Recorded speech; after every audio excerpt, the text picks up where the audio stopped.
I think every horror and thrill movie lover can agree with me on this, that Alfred Hitchcock is one of the legends of the genre, and Psycho is one of his finest classics. The movie did something to psychological thrillers in general that revolutionized cinema, and the impact of the film can be seen even today when somebody creates tense serial killer drama. Of course, the massive success of the film meant that a franchise was bound to be developed, but over the years, the intensity of the movie seemed to die down. So, what has this journey been like?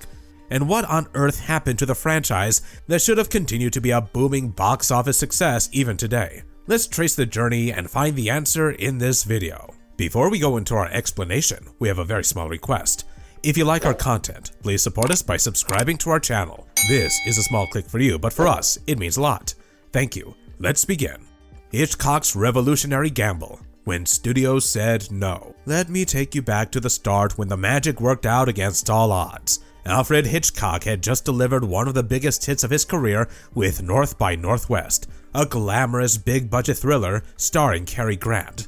Studios were practically begging him for more of the same, but Hitchcock had other plans. He wanted to adapt a dark, disturbing novel by Robert Bloch called Psycho, which was loosely based on the real-life crimes of serial killer Ed Gein, and Paramount absolutely hated the idea. After the massive success of North by Northwest, they couldn't understand why Hitchcock would want to make what they saw as a low-budget horror film about a cross-dressing killer who murders people in a rundown motel. They thought it was distasteful, controversial, and frankly beneath him. But Hitchcock believed in this project with every fiber of his being. When Paramount refused to fund it, he did something absolutely crazy for a director of his stature. He mortgaged his own house and self-financed the film for about $800,000. He used the crew from his television series Alfred Hitchcock Presents to keep costs down, shot it in black and white instead of color, and convinced his lead actors Janet Leigh and Anthony Perkins to take pay cuts in exchange for points on the back end. Hitchcock himself didn't take a salary, opting instead for ownership of the film. This was an enormous gamble. If Psycho had flopped, Hitchcock could have lost everything. But he had a vision, and he was determined to see it through, no matter what Hollywood thought. The shower scene that changed cinema forever. Now let's talk about what might be the most famous few minutes in film history, the shower scene in Psycho. When I say this scene revolutionized cinema, I'm not exaggerating. This was a masterclass in editing, cinematography, and sound design that filmmakers are still studying today. Hitchcock and his editor George Tomasini used 78 different camera setups and made 52 cuts for a scene that lasts so little. They spent an entire week filming just this one sequence, which was about a third of the film's total shooting schedule. The genius was in what they didn't show. You never actually see the knife penetrating skin. You never see full nudity. But through the rapid-fire editing, the strategic camera angles, and the visceral sound design, your brain fills in the blanks and imagines something far more horrific than what's actually on screen. There's this one shot where it looks like the knife enters Marion's stomach, but if you look closely, they put blood on the tip of the knife, pressed it against Janet Leigh's belly button, and filmed it in reverse. The entire scene is impressionistic, using techniques like jump cuts and breaking the 180-degree rule, things that violated conventional cinematic grammar at the time. Hitchcock wanted to disorient you, to make you feel the chaos and violence without actually showing graphic gore. And then there's Bernard Herrmann's score, those iconic shrieking violins that are instantly recognizable even today. It's interesting to note that Hitchcock originally didn't want music in the shower scene at all. He thought silence would be more effective, but Herrmann composed the music anyway and played it for Hitchcock, who immediately changed his mind. Hitchcock later said that 33% of the effect of Psycho was due to Herrmann's music. Those screeching strings, played with the bows held at extreme angles to create that stabbing sound, became synonymous with horror itself. The score used only string instruments rather than a full orchestra, which Herrmann felt matched the black and white cinematography of the film. The marketing campaign that made history. But Hitchcock's genius didn't stop with making the film. His marketing campaign was equally revolutionary. He did something that had never been done before. He demanded that no one would be allowed in theaters after the film started. Signs were posted outside theaters with messages from Hitchcock himself. "We won't allow you to cheat yourself.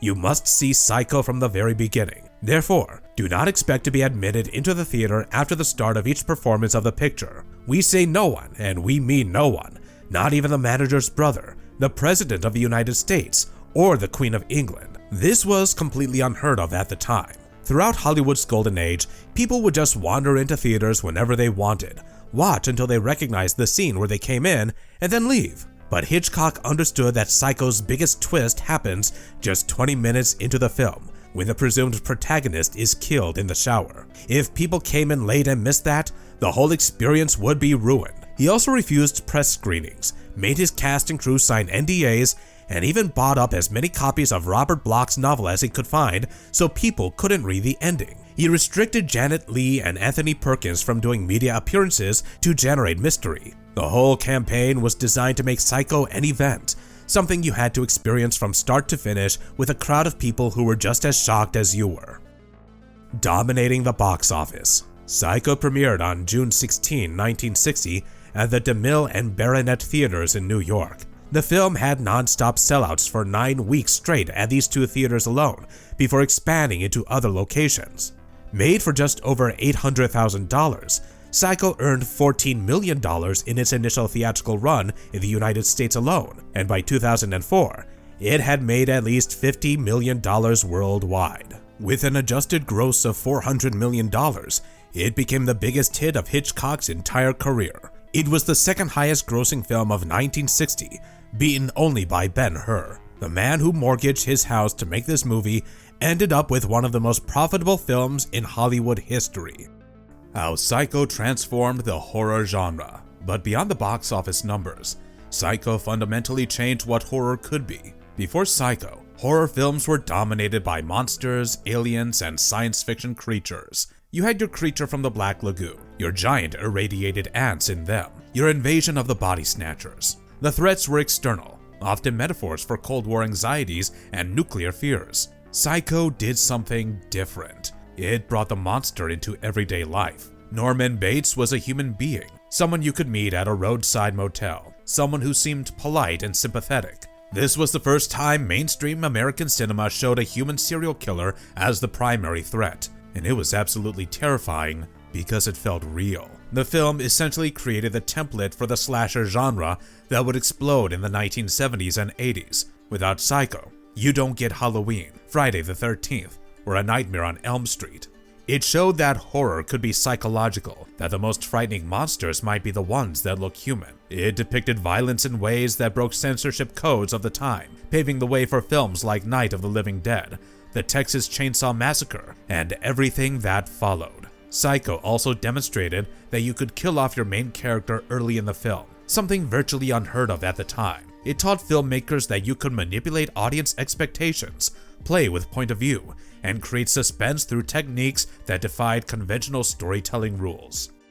The long wait. Why 23 years until Psycho 2? So after this massive success, you'd expect sequels to follow quickly, right? But that wasn't the case, and there was no Psycho 2 for 23 years. To put that in perspective, most horror franchises of that era pumped out sequels within a year or two, but Psycho didn't get a sequel until 1983. Several factors came into play. First, Alfred Hitchcock himself had no interest in making a sequel. He considered Psycho a complete story, and he moved on to other projects. Throughout the 60s and 70s, he continued making films like The Birds, Marnie, and Frenzy, none of which were connected to Norman Bates. Hitchcock died in 1980, having never expressed any desire to return to the Bates Motel. Second, Anthony Perkins was deeply ambivalent about reprising the role that made him famous. He had become so identified with Norman Bates that he struggled to get other roles, and he resented the typecasting. He deliberately avoided horror films and tried to establish himself in other genres. Third, Robert Bloch, the author of the original Psycho novel, actually wrote his own sequel novel called Psycho 2 in 1982. But his version was completely different from the film sequel Universal eventually made. Bloch's novel was a satire of slasher films where Norman escapes the asylum, murders more people, and targets the Hollywood production making a movie about his crimes. Universal hated it and refused to adapt it, creating their own completely different screenplay instead. Psycho 2.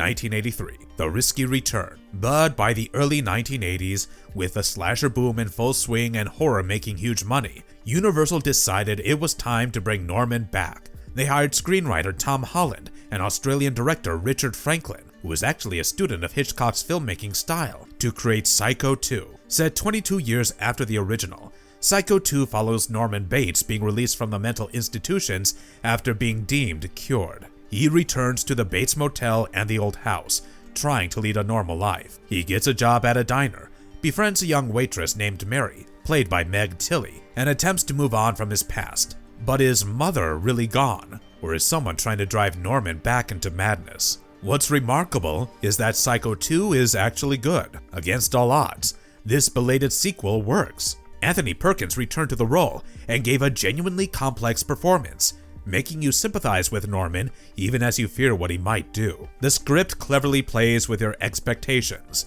You're constantly wondering if Norman is really cured or if he's slipping back into his old psychosis. Released on June 3, 1983, it grossed $34.7 million on a budget of just $5 million, making it a solid commercial success.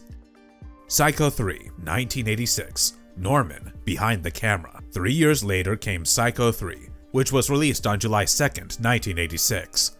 What makes this sequel particularly interesting is that Anthony Perkins didn't just star in it, he also directed it. This was Perkins' directorial debut, and he brought a more stylized gothic approach to the material. Set 1 month after Psycho 2, this installment follows Norman as he falls in love with a suicidal former nun named Maureen Coyle, who also deals with a sleazy musician who becomes his assistant manager and a journalist investigating the mysterious disappearance of Emma Spool. The film is darker and more consciously self-referential than its predecessor, with Perkins deliberately echoing shots and themes from the original. Psycho 3 made $14.4 million on a budget of $8.4 million, making it the lowest grossing film in the series to that point.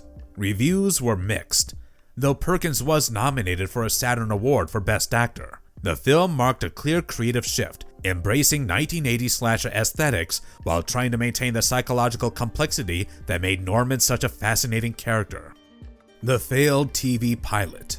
Bates Motel, 1987. Between Psycho 3 and Psycho 4, there was a bizarre failed attempt to turn the franchise into a television series. On July 5, 1987, NBC aired a TV movie called Bates Motel. But here's the weird part. It had nothing to do with the film sequels and didn't even feature Norman Bates as the main character. The pilot, written and directed by Richard Rothstein, followed a character named Alex West, played by Bud Cort. Alex had been Norman's friend in the asylum, and when Norman dies, Alex inherits the Bates Motel. He decides to renovate it and reopen it for business, with help from a teenage runaway played by Lori Petty and a young Jason Bateman. The twist? The plot? The pilot added supernatural elements, including ghost sightings and spirits of dead teenagers. It was intended to be an anthology series, where each week would feature different guests at the motel encountering supernatural events. But the pilot was poorly received, earning a dismal 3.8 rating on IMDb, and NBC passed on ordering it to series. The whole thing is bizarre and tonally inconsistent, trying to be both a Psycho sequel and a horror anthology, while being neither particularly well. It's largely forgotten today, though it lives on as a curious footnote in the Psycho franchise history. Psycho 4, The Beginning, 1990. The official Psycho franchise returned with Psycho 4, The Beginning, which premiered on Showtime on November 10, 1990. Directed by Mick Garris and written by Joseph Stefano, who had written the screenplay for the original Psycho, this film functioned as both a sequel and a prequel. The story follows a now married Norman Bates calling into a radio show to discuss his troubled past. Through flashbacks, we see young Norman, played by Henry Thomas, being raised by his abusive mother Norma, played by Olivia Hussey. These scenes show how Norman's psychosis developed, depicting the psychological and physical abuse that split his personality and led to his mother's murder. It was the final film in the series to feature Anthony Perkins, who died in 1992. As a TV movie, it had a limited budget, but it attempted to bring psychological depth to Norman's origin story. The film largely ignores the events of Psycho 2 and 3, creating its own continuity. Reception was mixed. Some appreciated the attempt to explore Norman's psychology, while others felt it explained too much and removed some of the original's mystery. The 1998 remake, a shot-for-shot mistake. Then came one of the most controversial decisions in the franchise's history, the 1998 shot-for-shot remake directed by Gus Van Sant. Universal hired Van Sant, a respected independent filmmaker, to essentially recreate Hitchcock's original frame by frame, but in color and with a modern cast, including Vince Vaughn as Norman Bates, Anne Heche as Marion Crane, Julianne Moore as Lila, and William H. Macy as Arbogast. Van Sant himself admitted this was basically a marketing scheme, and the result was a disaster. The film was almost universally panned by critics and bombed at the box office, earning only about $37 million worldwide on a $60 million budget. Why did it fail? Because a shot-for-shot remake proves that cinema is more than just camera angles and dialogue. Vince Vaughn was completely miscast as Norman. His performance lacked the vulnerability and wounded quality that Perkins brought to the role. The color cinematography, rather than enhancing the film, actually made the shower scene less effective. And perhaps, most importantly, there was simply no reason for this film to exist beyond commercial exploitation. Bates Motel, 2013 through 2017. The modern masterpiece.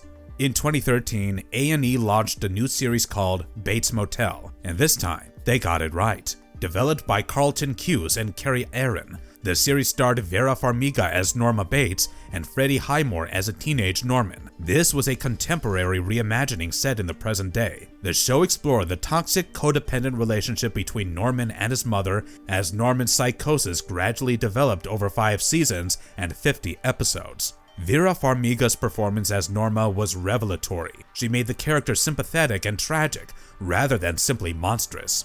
Freddie Highmore brought incredible nuance to Norman, showing his transformation from a shy, troubled teenager into the killer we know from the films. The series was a critical and commercial success, earning multiple Emmy nominations and winning 3 People's Choice Awards. Farmiga won a Saturn Award and was nominated for a Primetime Emmy for her performance.